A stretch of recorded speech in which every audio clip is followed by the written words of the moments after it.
So given two sets A and B, their union is the set of elements which lie in at least one of A or B. We could define another operation where instead of looking at the elements that lie in at least one of A or B, we look at the elements that are common to both A and B. So that would be the set of elements lying in this region of overlap. And this set is said to be the set formed by intersecting the sets A and B. So this inverted U is the intersection operator. A intersected with B is the set of elements that are common to both A and B. So just as we wrote A union B as the set of all elements X such that X either belongs to A or to B or to both, the intersection of A and B can be defined as the set of all elements X such that X belongs to A and X belongs to B.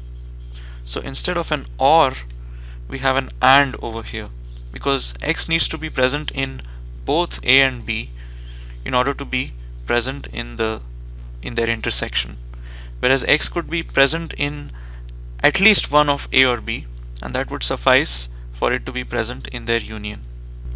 So let's go back and consider the examples we had, and instead of taking the union, let's now take the intersection. What about this example? We have two sets A and B, and they share no elements in common. They are said to be disjoint. So what happens if we take the intersection of two sets that are disjoint? The result will be the empty set, because there does not exist any element that's common to both A and B, and so their intersection will be the empty set. Let's look at the second example where there was a partial overlap between the sets A and B. In this case, the intersection of A and B would be the elements that are common to A and B, which were the two elements 6 and 8. Then in the third example, we had B completely contained within the set A. B was a subset of A. So the elements that are common to A and B over here are the elements of the set B. So if we take the intersection of A and B, when B is a subset of A, we get the set B, because the set B has the elements that are contained in B and which are contained in A.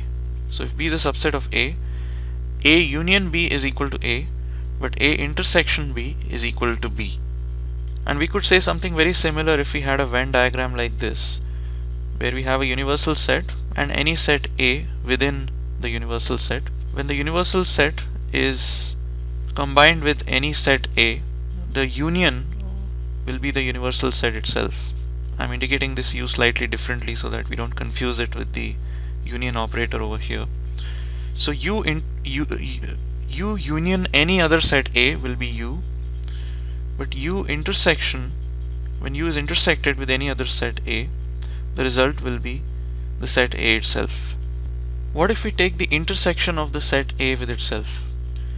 This would also be the set A. Just like the union of A with itself is A, the intersection of A with itself is also A, because every element of A is common to both this set and to this set. So it's going to be present in the set that's formed by taking their intersection, which will be nothing but the elements of A itself. Okay, what if we take the intersection of A with the empty set for any set A? Since there are no elements in the empty set, there cannot be any elements that are common to the empty set and any other set. So the result of taking the intersection will always be the empty set. And like the union operation, we could extend the intersection operation to multiple sets.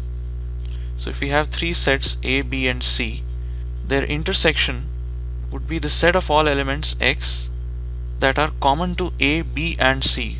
So that would be the set of all elements that are present in the region which lies in A and which lies in B and which lies in C, which is this small region over here. So if we enlarge it a bit, we can say that A intersected with B intersected with C is the set of all elements X such that X belongs to A and X belongs to B and X belongs to C. And again, the order in which we compute the intersection does not matter. We could compute first the intersection of A and B and then compute the intersection with C, or we could compute first the intersection of B and C, take the result and then compute the intersection of that result with A, or we could take the intersection of A and C and then take the intersection of the result with B. So the order doesn't matter. A intersected with B is the same as B intersected with A. And just as we did for the union operation, we could extend the intersection operation to as many number of sets as we like. So we could take the intersection of k sets.